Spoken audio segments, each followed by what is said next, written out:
نبی نے کیا دیا صحابہ اور اہل بیت کو؟ ایک جملے میں کہہ دوں جو سمجھ سکتے سمجھ جائیں گے، ہمارا عقیدہ اہل سنت کا واضح ہو جائے گا۔ خلافت الگ ترتیب، فضیلت الگ ترتیب، اہل البیت کی عظمت ہے اپنی جگہ۔ اللہ اکبر، بس اتنا سمجھ لو کہ اللہ اکبر صحابہ اور اہل بیت کا فرق کیا ہے۔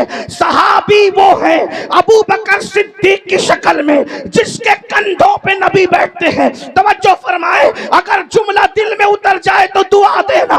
صحابی وہ ہے جو نبی کو کندھوں پہ اٹھاتا ہے، اور اہل البیت وہ ہے علی کی شکل میں جس کو نبی اپنے کندھوں پر اٹھاتے ہیں۔ نعرہ تکبیر، نعرہ رسالت۔ دو حدیثیں پڑھنا ہے، ملا جلا کر کے پڑھوں گا۔ ایک حدیث بہنوں کے لیے، ایک حدیث صرف بھائیوں کے لیے، دھیان سے سنیے گا۔ اور ایک حدیث میں ایسی پڑھنے جا رہا ہوں کہ یہ حدیث جس نے روایت کیا ہے وہ جلدی روایت کرنے والی ذات نہیں ہے۔ آپ نے اکثر حدیثیں حضرت ابو ہریرہ کی سنی ہوگی، آپ نے اکثر حدیثیں حضرت سیدنا عبداللہ ابن عباس کی سنی ہوگی، آپ نے اکثر حدیثیں عبداللہ ابن مسعود کی سنی ہوگی، آپ نے اکثر حدیثیں ام المومنین سیدہ عائشہ صدیقہ کی سنی ہوگی۔ لیکن آئیے ایک حدیث سنیے۔ اچھا، راوی ایک بھی نہیں ہے، راوی دو ہیں، اور دونوں ایک ساتھ روایت کر رہے ہیں۔ اور راوی کون ہے؟ سنو گے تو دل کی کلیاں مچل جائے گی، دل کی کلیاں کھل جائے گی۔ اللہ اکبر، وہ راویہ کون ہے جسے دنیا سیدہ، طیبہ، طاہرہ، عابدہ، زاہدہ، راقیہ، ساجدہ، نقیہ، تقیہ، زکیہ، ام ابیہا، عالمہ غیر معلمہ، بدعہ مصطفیٰ، ملکہ فردوس بری، خاتون جنت، خاتون قیامت، ام الحسنین، ام الائمہ، حضرت سیدہ طیبہ طاہرہ فاطمہ بنت محمد الرسول اللہ کے نام سے جانتی ہے۔ ہستی کون سی روایت کرنے والی؟ سیدہ کائنات فرماتی ہیں، مخدومہ کائنات فرماتی ہیں، ایک مرتبہ میرے بابا کی یاد آ رہی تھی، اللہ کے رسول علیہ السلام سے ملاقات کے لیے میں نے میرے سرتاج مولائے کائنات سید السادات خاتم الولایت فاتح خیبر سیدنا علی ابن ابو طالب سے کہا، میرے سرتاج چلیں، بابا کی بڑی یاد آ رہی ہے، آقا کی بڑی یاد آ رہی ہے۔ ہم دونوں نکلے، اور نکلنے کے بعد بابا کے گھر گئے تو ہم نے بابا کو کس حالت میں پایا؟ اللہ اکبر، محسوس کرنے والے محسوس کریں، بہنوں کی بھائیوں کی سب کی خاص توجہ۔ اللہ اکبر، سیدہ کائنات فرماتی ہیں جب ہم بابا کے گھر گئے تو ہم نے بابا کو اس حال میں پایا کہ اللہ کے رسول اس طریقے سے اپنے دونوں گھٹنوں پر ہاتھ رکھ کر کے، اللہ اکبر توجہ کریں، اگر آپ کو نظر آ رہا ہے، اللہ اللہ، آقا نے دونوں گھٹنوں کو اس طریقے سے ہاتھوں سے جوڑ رکھا ہے اور دونوں گھٹنوں پہ سر رکھا ہے، اور سر رکھ کر کے موٹے موٹے آنسوؤں سے رو رہے ہیں۔ اللہ اکبر، یہ بیٹھنے کی کیفیت دیکھیں، انسان اس وقت اس کیفیت میں بیٹھتا ہے جب وہ بڑا غمگین ہوتا ہے، اس کو کچھ دکھڑا یاد آتا ہے، اس کو کوئی تکلیف یاد آتی ہے۔ اللہ اکبر، ذرا دیکھیں تو صحیح، اللہ اللہ، جس کے صدقے میں کائنات کی خوشیاں ملتی ہے، جس کے صدقے میں کائنات کو خوشیاں ملتی ہے، بلکہ جس کے صدقے میں خوشی کا وجود ہے، جس کے صدقے میں خوشیاں پیدا کی گئی ہے، آدم کو خوشیاں ملی ہے، جس کے صدقے میں نوح کو خوشیاں ملی ہے، جس کے صدقے میں داؤد کو خوشیاں ملی ہے، جس کے صدقے میں ایوب کو خوشیاں ملی ہے، جس کے صدقے میں یوسف کو خوشیاں ملی ہے، جس کے صدقے میں ابراہیم کو خوشیاں ملی ہے، جس کے صدقے میں بلکہ خوشیوں کی سوغات جس کے نالین کی خیرات ہے، میرے امام کہتے ہیں ان کے نثار کوئی کیسے ہی رنج میں ہو، ان کے نثار کوئی کیسے ہی رنج میں ہو، جب یاد آ گئے ہیں سب غم بھلا دیے ہیں. اللہ اکبر. ہر خوشی ان کی نالین کا صدقہ ہے. لیکن آج ہوا کیا ہے؟ سیدہ کائنات بیان کر رہی ہے آج ہوا کیا ہے. رسول اللہ گھٹنوں میں سر رکھ کر کے رو رہے ہیں. میرے بھائی محمد علی فیضی آج کلام پڑھ رہے تھے, بڑا خوبصورت سا کلام. حضور آپ کو دیکھنا چاہتا ہوں. اللہ اکبر.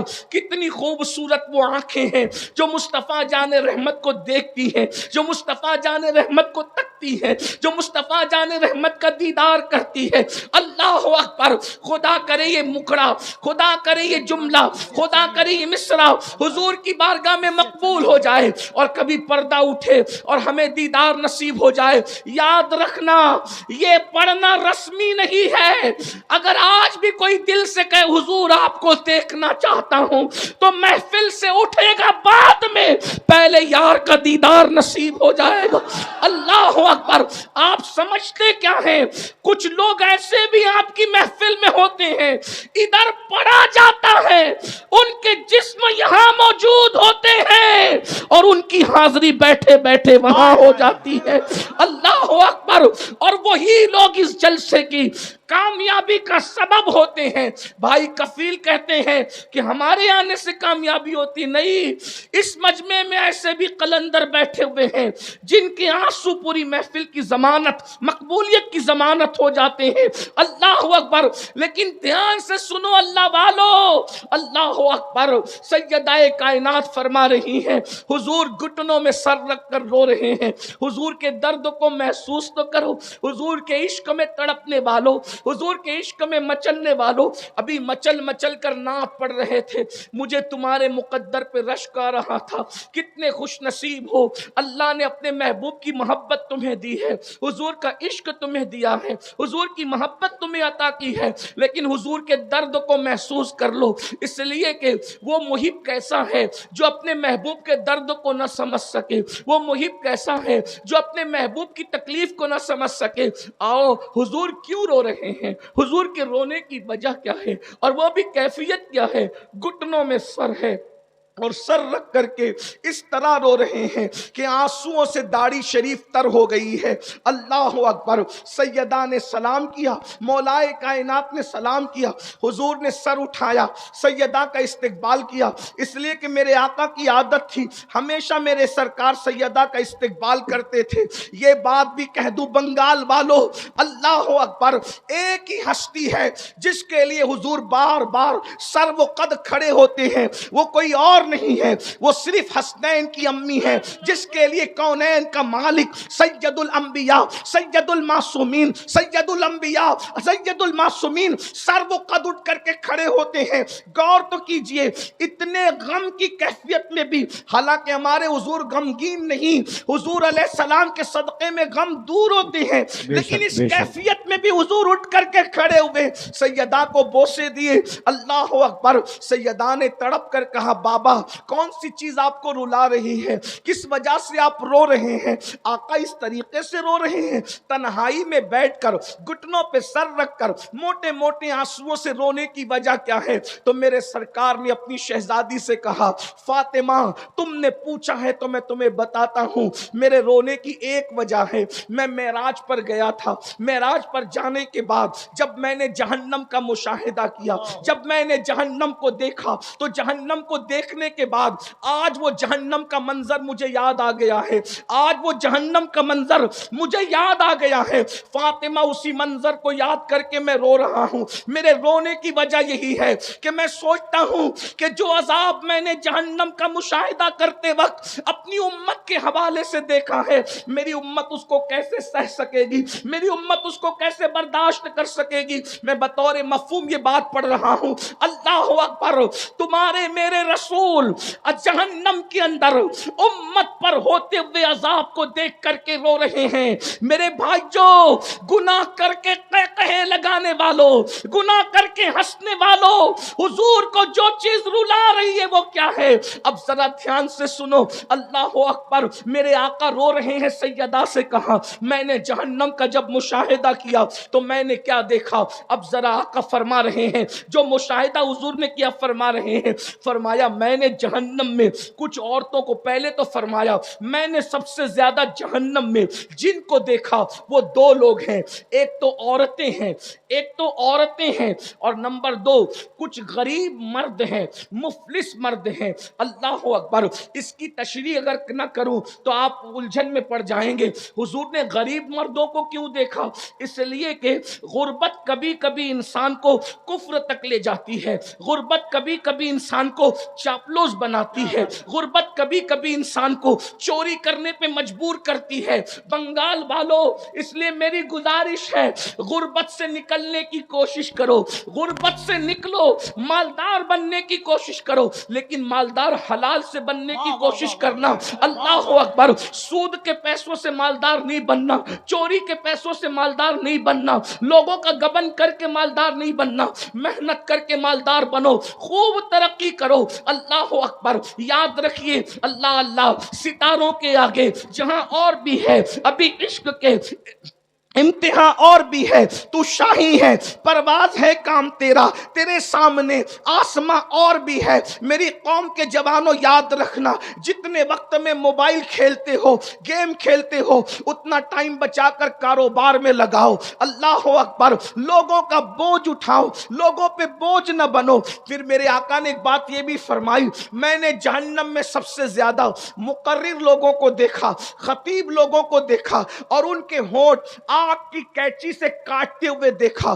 یہ وہ لوگ تھے جو لوگوں میں جا کر کے فتنہ پروری کرتے تھے، ایسے عنوان پہ تقریریں کرتے تھے جس سے امت لڑے، جس سے قوم میں جھگڑا پیدا ہو، جس میں قوم میں اختلاف پیدا ہو، جس سے قوم میں انتشار پیدا ہو۔ اللہ اکبر، یہ بات بھی آپ کو کہہ دوں میرے بھائیوں، یاد رکھنا پوری امت متحد تھی اس پر کہ رسول اپنی قبر انور میں زندہ ہیں، لیکن کچھ مقرر ایسے پیدا ہوئے جنہوں نے آ کر یہ فتنہ چھوڑا کہ معاذ اللہ وہ تو مر کر مٹی میں مل گئے۔ ایسے لوگوں کے ہونٹ آگ کی کینچی سے کاٹے جانے والے ہیں۔ اللہ اکبر، پوری امت اس بات پر متحد تھی کہ رسول اللہ کو جہاں سے پکارو وہاں سے حضور سنتے ہیں، لیکن کچھ مقرر آئے اور انہوں نے کہا نبی تو دیوار کے پیچھے کی خبر نہیں رکھتے، ایسے بدبخت لوگوں کی باتیں نہ سنا کرو۔ ایک بات اور بھی عرض کر دوں، پوری امت صحابہ کو جیسے چاہتی تھی ویسے اہل بیت کو چاہتی تھی، جیسے اہل بیت سے پیار کرتی تھی ویسے صحابہ سے پیار کرتی تھی،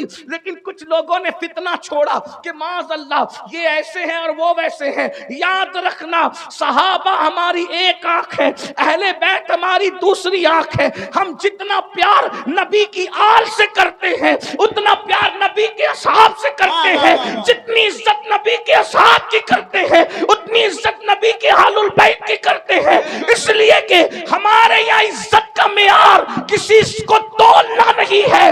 دنیا میں وہ ترازو پیدا نہیں ہوا جو ابو بکر صدیق کو تول سکے یا مولا علی کو تول سکے، اور ترازو میں علی و صدیق کو تولنے والوں، جب نبی کی نالین تولنے کے لیے کوئی ترازو پیدا نہ ہو سکا تو جگر گوش مصطفیٰ فاطمہ الزہرا کی عظمت کو تولنے کے لیے ترازو کہاں سے لایا؟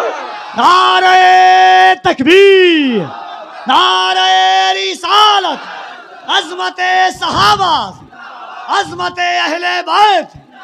ایسے لوگوں کو نہ بلاؤ، ایسی لوگوں کی محفل میں نہ جاؤ جو تمہارے درمیان آ کر کے فتنہ خوری کرتے ہیں، کیونکہ ان کے ہونٹ بھی آگ کی کینچی سے کاٹے جانے والے ہیں۔ میں نہیں کہہ رہا، حضور علیہ السلام نے فرمایا، اس لیے بڑا احتیاط کا پہلو رکھے اور اپنے بزرگوں کے نقش قدم پر رہے۔ ہمارے بزرگوں نے نہ افراط کیا نہ تفریط کیا، جو عظمت رسول اللہ نے اہل البیت کو عطا فرمائی ہے وہ اہل البیت کے پاس ہے، جو صحابہ کو دیے وہ صحابہ کے پاس ہے۔ نبی نے کیا دیا صحابہ اور اہل بیت کو؟ ایک جملے میں کہہ دوں، جو سمجھ سکتے سمجھ جائیں گے، ہمارا عقیدہ اہل سنت کا واضح ہو جائے گا۔ خلافت الگ ترتیب، فضیلت الگ ترتیب، اہل البیت کی عظمت ہے اپنی جگہ، اللہ اللہ اکبر. بس اتنا سمجھ لو کہ اللہ اکبر صحابہ اور اہل بیت کا فرق کیا ہے. صحابی وہ ہے ابو بکر صدیق کی شکل میں جس کے کندھوں پہ نبی بیٹھتے ہیں. توجہ فرمائے, اگر جملہ دل میں اتر جائے تو دعا دینا. صحابی وہ ہے جو نبی کو کندھوں پہ اٹھاتا ہے, اور اہل البیت وہ ہے علی کی شکل میں جس کو نبی اپنے کندھوں پر اٹھاتے ہیں. نعرہ تکبیر, نعرہ رسالت. جس نے نبی کو اٹھایا ہے وہ بھی بھلایا نہیں جائے گا, جس کو نبی نے اٹھایا ہے وہ بھی بھلایا نہیں جائے گا. جو نبی کو گود میں سلائے وہ ابو بکر کا بھی جواب نہیں ہے, اور جو نبی کے بستر پہ سو جائے. نعرہ تکبیر, دونوں ہاتھوں کو اٹھا کر نعرہ تکبیر, نعرہ رسالت, ذکر خلیفہ اول عظمت حضرت ابو بکر, نعرہ حیدری, نعرہ حیدری. واہ واہ واہ واہ واہ. مولا نے جس کی جو شان تھی اس کو وہ دیا. اب مولوی بیچ میں ٹپ ٹپ کیوں کر رہا ہے؟ میرے تمہارے کرنے سے کیا؟ جس کے جو کندھا بیٹھنے کے قابل تھا اس پہ بیٹھ کر بتایا یہ صدیق افضل البشر, اور جو بٹھانے کے قابل تھا اس کو اٹھا کر بتایا یہ علی. اللہ اللہ اللہ. جس کی گود میں سونا تھا اس کی گود میں سو گئے, اور جس کو اپنے بستر پہ سلانا تھا اس کو اپنے بستر پہ سلانا. تقسیم ہو گئی. اب اللہ جی آپ کا کوئی کام ہی نہیں. بیان ہے. واہ واہ واہ. آپ کو کیوں زکام ہے؟ نبی نے جس کو جو دینا تھا دے دیا. سب نبی کے لیے کھڑے ہوئے اور نبی سیدہ کے لیے کھڑے ہوئے. لوگ نبی کے لیے منبر چھوڑتے ہیں, نبی حسنین کریمین کے لیے منبر چھوڑتے ہیں.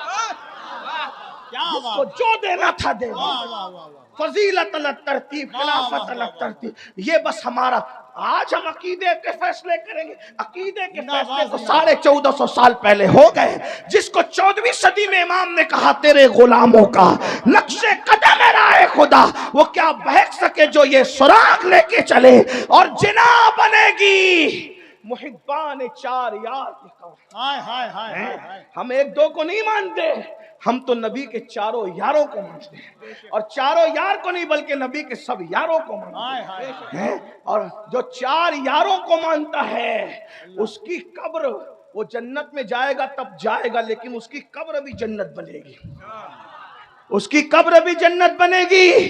ایک جملے پر میں بنگال والوں کو نہیں کہوں گا کہ بولو سبحان اللہ. یہ جملہ اتنا قیمتی ہے کہ سنی کی قبر جنت بنے گی. اس پر اگر سنی نہ بولے گا تو کون بولے گا؟ ہماری قبر جنت کے باغوں میں سے باغ بنے گی انشاءاللہ. امام کہتے جنا بنے گی محبان 4 یار کی قبر, جو اپنے سینوں میں یہ 4 باغ لے کے چلے.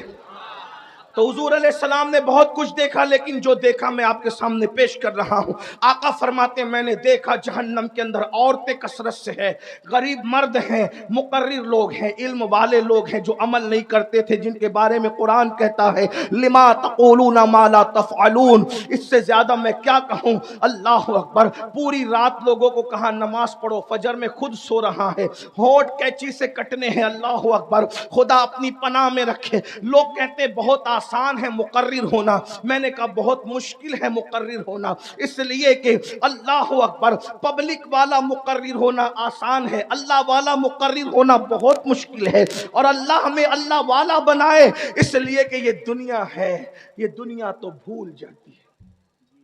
4 مہینے اگر مقرر صاحب بیمار رہے لوگ اس کا نام بھی بھول جاتے ہیں. یہ دنیا اتنی بے وفا ہے, جو اللہ کو بھول جائے اس نے مقرر کو کب یاد رکھنا ہے.